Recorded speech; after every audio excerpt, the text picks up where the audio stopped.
Buenas noches. Después de la entrada en vigor de la reforma al Poder Judicial, ahora sigue la discusión de otra reforma que ha propuesto el presidente López Obrador. Destaca, y hoy vamos a hablar de ella, el traspaso de la Guardia Nacional a la Secretaría de la Defensa Nacional. Para debatir este tema, saludo a los colaboradores de los martes. Carlos Bravo, regidor. Muy buenas noches. Violeta Vázquez. Buenas noches. Y Vanessa Romero. Vanessa, ¿cómo estás? Buenas noches. Déjame empezar contigo. A ver, y lo hemos dicho muchas veces en esta mesa, de facto, la Guardia Nacional ya está en la Sedena. Nunca el presidente de la República quiso adscribirle a la Secretaría de Seguridad y Protección Ciudadana, aunque se lo mandó la Corte, se lo mandó el Poder Judicial. Después de tantos intentos, no tener las mayorías, en fin, ahora parece ser que será ya un hecho, lo que es de hecho ahora será de jure, como dicen ustedes los abogados, ¿no? ¿Cómo ves esta reforma? Me gustaría echarme un pasito para atrás para que nuestra audiencia, que no siempre desayuna, come y cena política, entienda por qué estamos parados en donde estamos parados en términos de seguridad pública y en términos de la Guardia Nacional. Sí. Recordarles que cuando Andrés Manuel López Obrador era oposición, una de sus promesas de campaña era regresar al ejército, a los cuarteles. Sí. Y decía que lo haría en más o menos 6 meses. Cuando entra a la presidencia finalmente en 2018, cambia de opinión. Se da cuenta que las condiciones de seguridad pública en el país no le dan para prometer esa promesa de campaña. Se da básicamente cuenta de 2 cosas. Primero, que la Policía Federal no tenía ni la calidad ni la capacidad requerida para hacer frente a la situación de seguridad. Tenía alrededor de 37,000 elementos. Sí. Y por otro lado, que si regresaba, como había prometido, el ejército a los cuarteles, pues iba a dejar en una situación de absoluta indefensión a la mayoría de la población. Con eso en la cabeza, él crea en 2019 la Guardia Nacional, que hay que decirlo, en términos constitucionales quedó, y así fue negociado con la oposición en su momento, que fuera un órgano de naturaleza civil. Correcto. Ese órgano de naturaleza civil estuvo integrado originalmente por 40,000 elementos. 20,000 se los trajo de la Policía Federal y otros 20,000 comisionados de las Fuerzas Armadas. Tal es la cosa que hoy, el día de hoy, la Guardia Nacional tiene alrededor de 130,000 elementos, 77% más o menos son de origen castrense, sí, como bien tú dices. Entonces tenemos un Frankenstein, tenemos una institución híbrida que hace coexistir 2 ordenamientos, 2, regímenes laborales, administrativos. Entonces, para resolver estos problemas, sobre todo de índole de prestaciones laborales, lo que propone Andrés Manuel López Obrador desde 2022 es que la Guardia Nacional siga estando adscrita, digamos, a la Secretaría de Seguridad Ciudadana, como lo mandata la Constitución, pero que en términos operativos y administrativos pase a la Sedena. Una burla a la Constitución, y así, como bien señalas, lo determinó la Corte, que esta modificación, porque fue a través de disposiciones reglamentarias o disposiciones secundarias, era inconstitucional. Entonces, así es como, para dejarle claro a nuestra audiencia, que así es como llegamos a esta última propuesta, que fue una de las 18 propuestas de reforma constitucional enviadas por Andrés Manuel López Obrador el 5 de febrero, y es ahora sí que en términos constitucionales la Guardia Nacional pase enteramente a la Sedena sin hacer esta ficción de que estará sujeta a la Secretaría de la Seguridad Ciudadana. Pero estás de acuerdo que hay una ficción ahorita, en la práctica, en los hechos, claro, ya es militar. Por supuesto, ¿no? Por supuesto. Y ya es hacer de jure lo que de facto existe. Correcto, y en ese sentido, y nada más para terminar, en mi siguiente intervención quisiera hablar de las luces y las sombras de esta reforma, adelantando que yo creo que este paso de la adscripción de la Guardia Nacional a la Sedena es lo correcto. Carlos, ¿tú cómo ves? Pues mira, yo también quisiera dar otro paso atrás y recordar pues desde cuándo venimos debatiendo, de hecho, el tema de la militarización. Generalmente se habla del calderonismo, pero en realidad el proceso de militarización empieza desde antes, desde los 90, con Zedillo. Se empieza a hacer muy evidente la insuficiencia de los cuerpos policíacos, sobre todo a nivel local, a nivel estatal, y se recurre al ejército como una medida excepcional. Pero bueno, con el paso del tiempo, la verdad es que lo excepcional se nos ha venido normalizando. Y creo que esta reforma pues ya es el último clavo en el ataúd de la posibilidad de apostar por otro modelo de seguridad. ¿Ya no hay marcha atrás? Pues yo creo que ya no hay un horizonte posmilitarización, ¿no? Incluso Calderón, incluso Peña Nieto, a pesar de que digamos, mantuvieron la inercia, ¿no?, del proceso de militarización, siempre tenían de alguna manera como una alternativa, ¿no? Calderón tuvo a la Policía Federal, Peña Nieto ese proyecto que nunca acabó de cuajar, que era la Gendarmería, ¿no? En todos los casos había de alguna manera como un espacio que representaba cuando acabe la excepción, vamos a caer acá, ¿no? Vamos a regresar otra vez a tener cuerpos de seguridad profesionales, pero entrenados para la seguridad pública, ¿no? Y lo que ha pasado este sexenio, yo creo que se ha acelerado la militarización. Las policías están peor que nunca porque realmente ya son vistas, incluso la propia iniciativa en su exposición de motivos muy claramente ya descarta la posibilidad de que las policías sirvan para la seguridad pública. Ya pero no todas las policías están mal, ¿no? Perdón, no todas están mal. Yo creo, y además... Digo, estatales, estoy pensando. Se vuelve una suerte como de profecía que se autocumple, ¿no? O sea, en la medida en que el propio Estado desacredita a las fuerzas policiales e incluso me parece generaliza, a pesar de que hay muchas diferencias a nivel local. Y a pesar, muy importante esto, que la presidenta electa, como parte de su campaña, presumía éxitos en materia de seguridad a partir de una política que es radicalmente distinta que la política que aplicó el presidente a nivel federal. Ahí a mí siempre me pareció que había una incongruencia increíble, porque si ella presumía los éxitos de su política, pues de alguna manera ahí había una crítica implícita a los no éxitos del presidente en materia federal. Pero bueno, entonces yo te decía, para mí representa el último clavo en el ataúd del proyecto civilista en materia de seguridad, y me preocupa porque sabemos que el ejército, bueno, de alguna manera, a pesar de los altísimos costos constitucionales que implica entregarle la seguridad, hay situaciones de emergencia respecto a las cuales pues no había otra fuerza, ¿no? Y el ejército de alguna manera era la solución de última instancia. Normalizar la militarización y convertir esa solución extrema de última instancia en la única solución disponible, me parece que ya es llegar al límite, porque además, si llevamos tantos años apostando cada vez más por la militarización y tenemos los resultados que tenemos, pues esto tiene la fisonomía de una tragedia, porque nos quedamos, por un lado, con una experiencia que nos dice que la militarización realmente no resuelve el problema, pero por otro lado, con una única solución, que es la militarización. Así es, Violeta, aquí lo hemos dicho muchas veces. Bueno, pues imagínate, vamos para el año 15, este ha sido un tema constante de la hora de opinar desde el sexenio del presidente Calderón, y siempre hemos dicho, bueno, es que los militares no han entregado buenos resultados, Violeta. O sea, tú dijeras, ok, estoy de acuerdo con la militarización porque, hombre, que vaya, qué bárbaro, o sea, sí resolvieron el problema. No lo han resuelto, no lo han resuelto. ¿Por qué seguir haciendo lo mismo con tan malos resultados, Violeta? A mí me gustaría, primero que nada, quitar de la discusión la palabra militarización por dos razones. A ver. Primero, porque es una palabra que tiene una evidente carga negativa, o sea, cualquier militarización es algo que ya sabemos que está mal, y por otro lado, tampoco tiene una definición precisa y cubre un rango amplísimo de fenómenos que van desde, por ejemplo, una definición muy estricta como la que ha puesto incluso en esta mesa el ministro Saldívar, ¿no?, que consiste en que las Fuerzas Armadas sean quienes ejercen el poder, ¿no?, casi que se adueñan del Ejecutivo. Esa es una posibilidad, ¿no?, hasta simplemente el hecho de que las Fuerzas Armadas realicen labores civiles. Eso también es una manera como se entiende la militarización. Entonces, es un rango amplísimo en el que en algún momento vamos a caer. Y la discusión sobre la reforma, ¿sí?, no debería enmarcarse en estos términos, porque finalmente el debate se centra en, ustedes apoyan la militarización, el presidente apoya la militarización.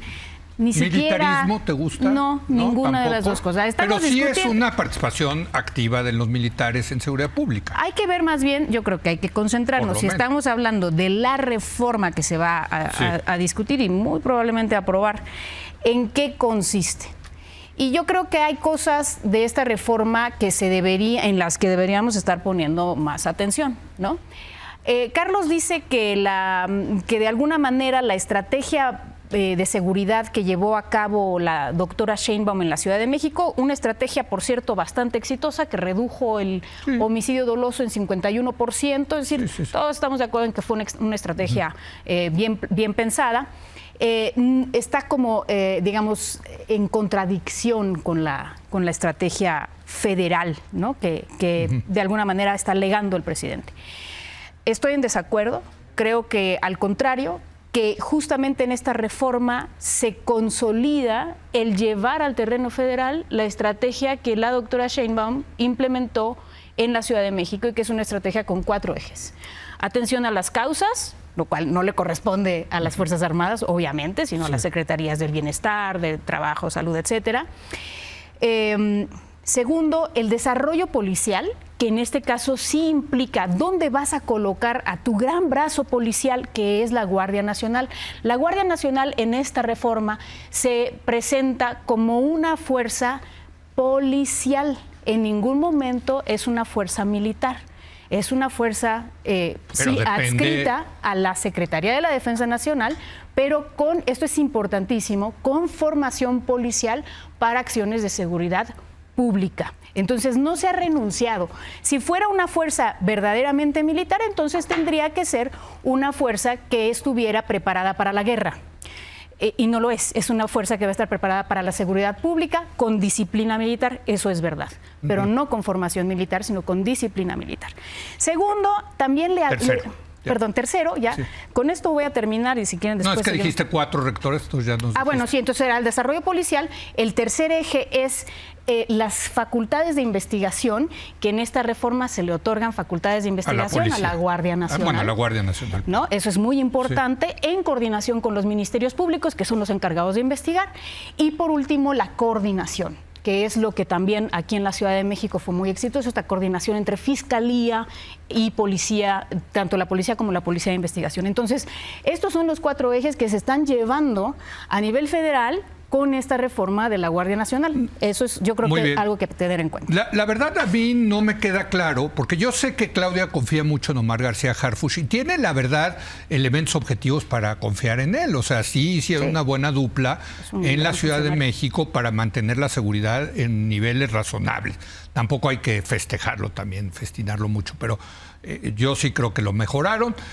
Pero aquí el tema es, la Guardia Nacional va a depender del Ejército. ¿Estamos de acuerdo? No, no estamos de acuerdo. Depende de la Secretaría de la Defensa Nacional. Perdón.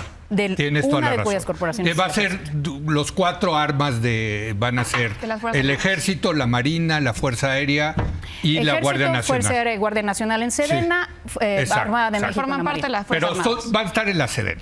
A eso me refería. Va a estar en la Sedena.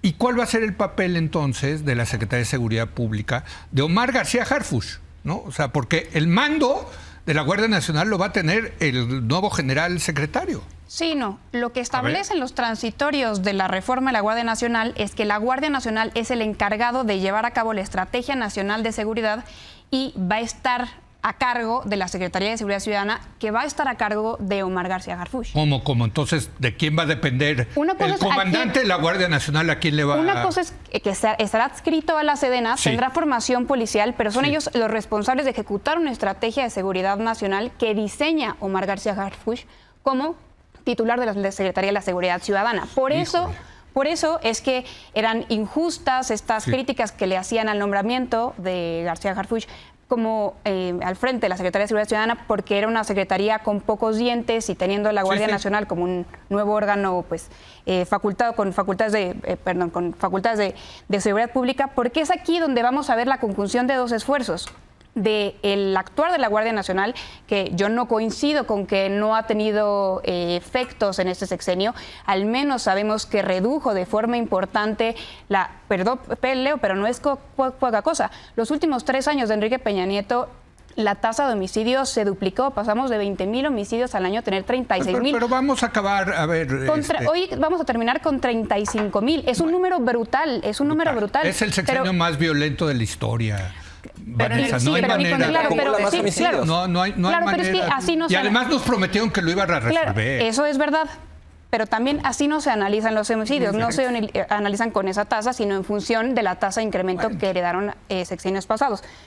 Pero sí déjame decir que tan triste es, y yo coincido aquí con Carlos, que dejemos de lado la posibilidad de construir un mando civil para protegernos, como tristes son estos 90 homicidios en promedio que tenemos al día. Y lo cierto es que estos juicios moralinos respecto, como queramos llamarle, militarización, adscripción a la Sedena, no se hacen cargo de esos homicidios. Entonces, para analizar una política pública, una reforma constitucional, tenemos de dos. O partimos de una premisa ética impoluta desde la Ciudad de México, que por cierto, donde tenemos 8.54 policías por cada 1,000 habitantes, o tenemos la otra opción de partir de la premisa nacional, que es en donde la gente está teniendo un promedio de 90 homicidios por día. Yo insisto, a mí en principio no me gusta que sean los militares los que estén encargados de la seguridad pública. En principio, en mis principios republicanos, también democráticos, liberales. Pero dijeras, bueno, pero lo han resuelto. Lo resolvieron con Calderón, lo resolvieron con Peña Nieto, ahora con... ¡Qué bárbaro, qué bárbaro! Los militares se han pulido, que se queden ahí. No es el caso, Vanessa, es que no es el caso. Sí, sabemos que detuvieron la tasa de incremento que venía duplicándose, es que no es poca cosa. Y además seguimos con una estrategia... 90 homicidios al día. Es precisamente por eso que no podemos confiar en alguien que ya falló, que también fue los cuerpos civiles. Los estados, al igual que lo platicamos hace unas semanas en materia de salud, fallaron en su obligación de prestar el servicio de seguridad pública. Pero mira, por ejemplo, en Coahuila sí le dieron la vuelta. ¿Con quién? Con una policía estatal. En Yucatán tienen un policía que, por cierto, el nuevo gobierno Morena ya ratificó al famoso Saide, que ya creo que lleva 24 años como jefe de la policía. Para que veas. Pero no es un ejercicio homogéneo en todo el país. No, por eso. Hoy tienes a la Guardia Nacional haciendo el trabajo que las policías estatales no pueden hacer, y llevamos años intentando profesionalizar a las policías, darles facultades de investigación en uno u otro estado, pero no hay una voluntad política unificadora, como si la tienes en este cuerpo que es la Guardia Nacional. Va, Carlos, a ver, venga. Dos cosas. La primera, yo creo que la palabra militarización no es equivocada. Creo que incluso quitar la palabra no altera la realidad. O sea, cualquier ciudadano sale hoy de su casa, toma un avión, va a una central de camiones, toma la carretera, cruza una aduana y la presencia militar es mucho mayor. En las calles tú ves camionetas de soldados de pronto armados circulando, o sea, simplemente en términos de experiencia cotidiana el ejército está más afuera, más presente, más visible, ¿no? No nos lo estamos imaginando, eso está ocurriendo.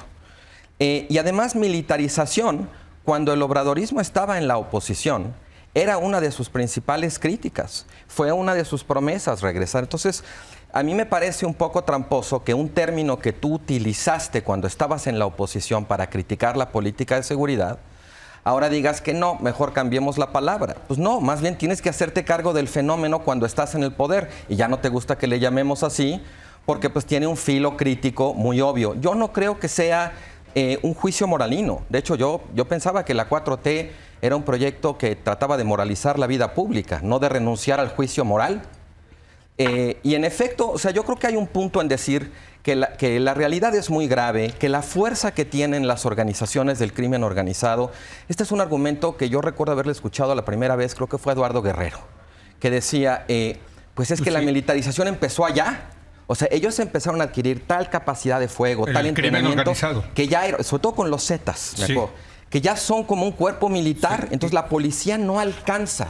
Pero es muy distinto decir, la policía que tenemos no alcanza, dado el desarrollo, el crecimiento que ha tenido la criminalidad, a decir, la policía ya no sirve.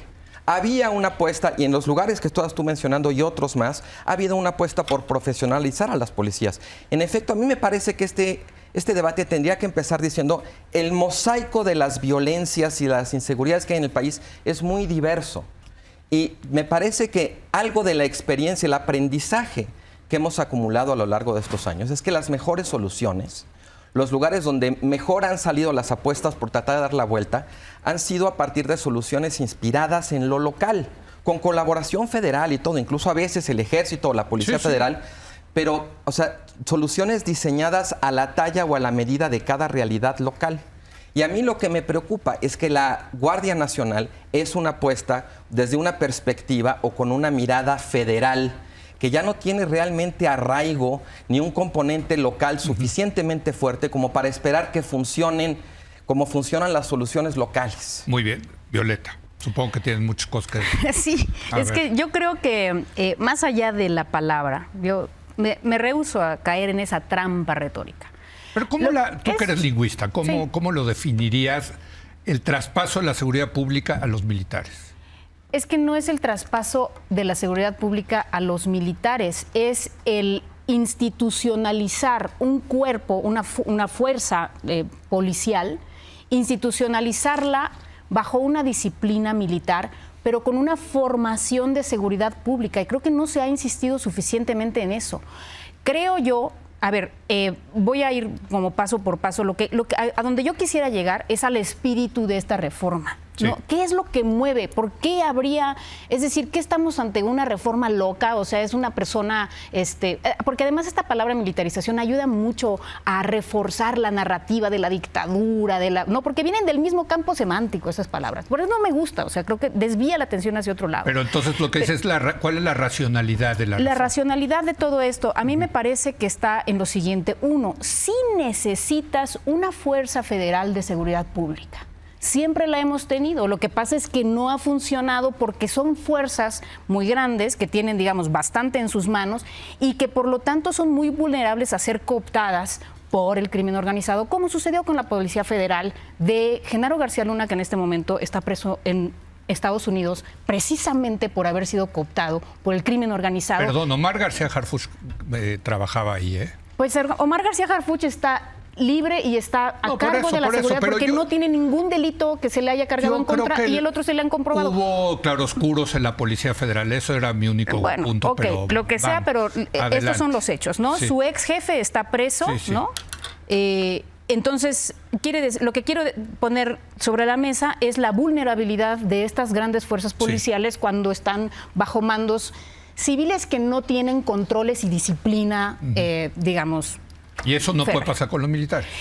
La apuesta es que ese riesgo es menor con una disciplina militar, ¿no? Porque además sujetas a los miembros de esta corporación al fuero militar, lo cual de una vez aclaro, fuero militar no quiere decir que no están sujetos también al fuero civil, sino que además están sujetos a la disciplina y al fuero militar. Y otra de las razones es también una cuestión, digamos, pues de soberanía. Este es el espíritu de la ley, que lo crean ustedes o no, algunos estarán de acuerdo o no. En el sentido justamente de que bajo esta adscripción son menos cooptables, ¿no? Okay. Por, pues, ya sea por intereses extranjeros o intereses del crimen organizado, que no son los intereses del Estado, ¿no? Entonces, eso es el espíritu de la ley. Y por otro lado, a mí me parece que justamente lo que está sucediendo es lo contrario. Lo que sucedió en el tiempo de Calderón fue, para resolver un problema de seguridad pública, lanzaron a las fuerzas militares a pacificar o a enfrentar el narcotráfico, etcétera, sin ninguna observación de los derechos humanos, ¿no? A las víctimas se les llamaba daños colaterales y sin ninguna formación policial. Precisamente lo que no tenían en ese momento las Fuerzas Armadas era formación policial. Entonces ellos iban a la guerra y por eso se incrementaron los homicidios como 209%, el índice de letalidad también subió hasta 14 y cacho %. O sea, fue una época muy violenta precisamente porque no estaba institucionalizada la labor de las Fuerzas Armadas en funciones de seguridad pública. Lo que está haciendo esta reforma es justamente lo opuesto. Es decir, vamos a poner un poco de orden y si las Fuerzas Armadas van a estar encargadas de la seguridad pública, como parece que es muy necesario, bueno, pues que sea esta corporación con esta formación policial, con respeto a los derechos humanos, etcétera, ¿no? Con todo lo que implica la seguridad ciudadana. Déjame hacerte una pregunta incómoda. Si esta reforma la estuviera proponiendo la derecha, ¿estarías de acuerdo con ella? Con la premisa actual, la realidad actual que tenemos. Sí, o sea, que en lugar de que fuera el gobierno de López Obrador y de Claudia, que fuera un gobierno de derecha, que le fuera a dejar el poder a un gobierno de derecha. La respuesta es sí, y es una respuesta un poco más compleja. Le exigiría lo mismo que le voy a exigir a esta reforma, y es que tenga mecanismos de control claro, que hoy no se ven efectivamente en la reforma constitucional y no deberían estarlo, deberían estar en legislación secundaria, que tenga obligaciones de transparencia, que cumpla con los criterios. En términos de los transitorios de la reforma, el Congreso en 180 días va a emitir la Ley de Seguridad Interior. Esta Ley de Seguridad Interior debería cumplir con los principios interamericanos de subordinación, regulación, control, fiscalización. Eso mismo le exigiría, y también le exigiría, al igual que esta reforma, que los militares se encarguen, pues la Sedena, a través de sus Fuerzas Armadas, se encarguen de la seguridad pública, no así de forma ordinaria de otras tareas que no formen parte de la seguridad pública, le hace empresas del Estado, le hace aeropuertos, le hace carreteras. Pero sí quiero resaltar, Leo, una tensión que existe, una paradoja que existe. Por un lado, nos quejamos con absoluta razón de los 90 homicidios diarios que tenemos en el país, pero por el otro lado, tenemos temor a un cuerpo policial fuerte, entrenado. Entonces hay que hacernos cargo también de esa tensión, porque parece que quisiéramos los dos de lo mejor del Bueno, es que la burra no era arisca, ¿no? O sea, la verdad. Claro, pero entonces que nos digan entonces cómo sí se soluciona este problema. Y las Fuerzas Armadas luego han hecho unas matachinas espantosas. Así es, y por eso le exigiría los mismos controles que hoy exijo. Perfecto. Te lanzo a ti también una provocación. Échamela. Si esto en 2 años vemos que funciona, dirás, bueno, pues que por lo menos resolvieron el problema de la violencia, dirás, ¿funcionó el modelo? En pocas cosas daría más gusto equivocarse. Sin ningún problema. Muy bien. Lo que pasa es que yo la trayectoria, o lo que decías tú ahorita de que la burra no era arisca, cuando empezó este sexenio nos prometieron el mando civil y la verdad es que nos vieron la cara. Ahora dicen, no, bueno, ya en la legislación secundaria se va a resolver. Pues habrá que ver. En efecto, ahorita no sabemos, ¿no? Pero yo creo que no se va a resolver, que esos controles, esas auditorías, esa vigilancia respecto al quehacer del ejército no va a ocurrir como no ha ocurrido este sexenio. De hecho, una de las instituciones fundamentales que de alguna manera ejercía, vamos a decirlo así, yo sé que la palabra no es la exacta, pero cierta auditoría respecto al quehacer del ejército, de las Fuerzas Armadas en general, en materia de derechos humanos, era la CNDH. ¿En qué se convirtió la CNDH durante el sexenio que está terminando? Entonces, lejos de apretar o de mejorar, de apostar por esos controles, lo que pasó fue, pues se fueron debilitando. Siempre ha habido un problema con el tema de cuán autónomas son las Fuerzas Armadas en México, desde siempre. Y a diferencia de otros países que durante sus procesos de transición a la democracia realmente actualizaron las relaciones cívico-militares para tratar de reducir esa autonomía y que estuviera clara, digamos, la subordinación de las fuerzas militares a la autoridad civil, en México siempre se jugó con cierta ambigüedad. Y creo que sigue siendo el caso en esta reforma. La cuestión de la línea de mando que estábamos diciendo ahorita, bueno, no es militar, pero va a estar en la Sedena, ¿no? No es civil, pero el que va a diseñar o se van a tener que coordinar con García Harfuch, ¿no? Un García Harfuch, por cierto, que parece que ya se les olvidó todas las cosas que dijeron los obradoristas cuando trató de ser candidato a jefe de gobierno, incluso las declaraciones que hizo Encinas mismo respecto a su involucramiento en el caso Ayotzinapa, que tampoco se resolvió. Entonces, parte del obradorismo, Carlos. Está bien. En la cual no estamos incluidas. Una parte del obradorismo. Pero bueno, yo sí escuché lo que decían y a mí no se me está olvidando. Yo nomás digo, bueno, no sería este un momento para pedirle una disculpa a García Harfuch o para decir eso que dijimos fue al calor de la política, ¿no es cierto o no? ¿Qué más disculpa quedarte a la Secretaría de Seguridad Ciudadana? La disculpó Claudia, pero no la parte del obradorismo que se dedicó a tratar de... Que probablemente siguen siendo críticos de Harfuch, pero no es nuestro caso. Encinas va a trabajar en la... Son grillas. Bueno, pero ahí hay información que yo como elector recibí que ahora me hace un poco de cortocircuito con lo que estoy viendo. Yo creo que hizo una buena labor García Harfuch. Déjame nada más terminar. Ahora, yo creo que al final toda esta ambigüedad en cuanto a la línea de mando, todo este vernos la cara de que va civil pero no y tal, para mí me parece un mal augurio. Por eso yo no confío en decir, bueno, ya todos esos problemas se resolverán en la legislación secundaria. Yo no tengo una experiencia concreta durante este sexenio que me diga que de pronto en la legislación secundaria resuelven los problemas que tiene la reforma constitucional. Bueno, déjenme un último comentario de Violeta y para ser equitativos también te voy a lanzar a ti una provocación, porque sabemos que los ejércitos y la Guardia Nacional va a ser parte de la Secretaría de Defensa Nacional, son muy machorrines, son machos, o sea, realmente, la verdad, o sea, los militares en general en todo el mundo son muy machos. ¿No te preocupa tener ahora el mando de una mujer, que una mujer pues la ninguneen por el hecho de ser mujer? No es una preocupación, yo creo que real, legítima, ¿no? Pues yo creo que debe ser una preocupación para ellos, ¿no? porque realmente bueno. son instituciones. Está bien que tienen una cultura patriarcal. Tienen una cultura muy siempre, machín. Pero creo, primero, que eso ha cambiado un poco, por lo que, digo, no soy experta en el ejército, pero por lo que veo, y por ejemplo, ayer en el desfile vimos un montón de despliegue de mujeres, de elementos mujeres, etcétera. Eso creo que ha cambiado recientemente el ejército. No estoy diciendo que sea una institución feminista, ni mucho menos. No, bueno. Pero, o sea, en eso creo que tienes razón. Pero creo que también son altamente institucionales, y si su comandanta suprema es una mujer, van a obedecer a su comandanta suprema. O sea, es algo inédito, Violeta. Es verdad que es una institución muy patriarcal, pero también es verdad que en la columna vertebral del ejército está el obedecer.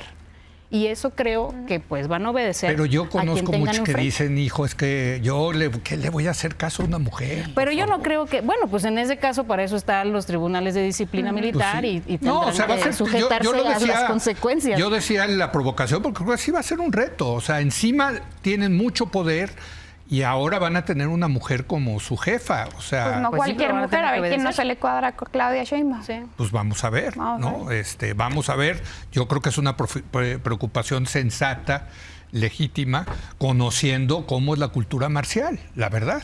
Pero bueno. Pero precisamente por ser disciplinados y precisamente por ser obedientes, creo que hay lo un que van a par hacer de es obedecer al generalas, comandante. pero creo que son del cuerpo de, ¿cómo se llama? De enfermería. Si no, lo voy a checar, pero... Es probable no. también que eso empiece a pasar. Bueno, a ver, nada más para terminar el argumento, lo mismo puedes decir de las instituciones policiales, ¿no? Son instituciones altamente patriarcales. Sí, Sin embargo, también Claudia Sheinbaum, aquí por medio de su Secretaría de Desarrollo Policial, feminizó mucho la policía de la Ciudad de México, ¿no? Estoy pensando, altos no ha habido mandos, jefas, ha habido jefas de policías en los estados, creo, ¿no? No, La ciudad aquí en la los Ciudad hay. de México. Claro, las... la Policía Federal sí Las tenía tenía. mandos femeninos. Sí, tenían mandos Sí. femeninos, Claro. pero así un jefe de Jefe. de Lo la que yo policía, creo que en algunos estados, creo, pero no sé. Vamos a checar ese Hay dato. patriarcado en todas las instituciones y se puede hasta cambiar, la hora de se puede opinar, cambiar. imagínate, hay patriarcado. Había. Eso. Muy bien, estoy completamente de acuerdo contigo. Gracias, Violeta. Gracias, Carlos, buenas noches. Vanessa. Viene Eduardo Guerrero para hablar de lo que está pasando en materia de seguridad en Sinaloa.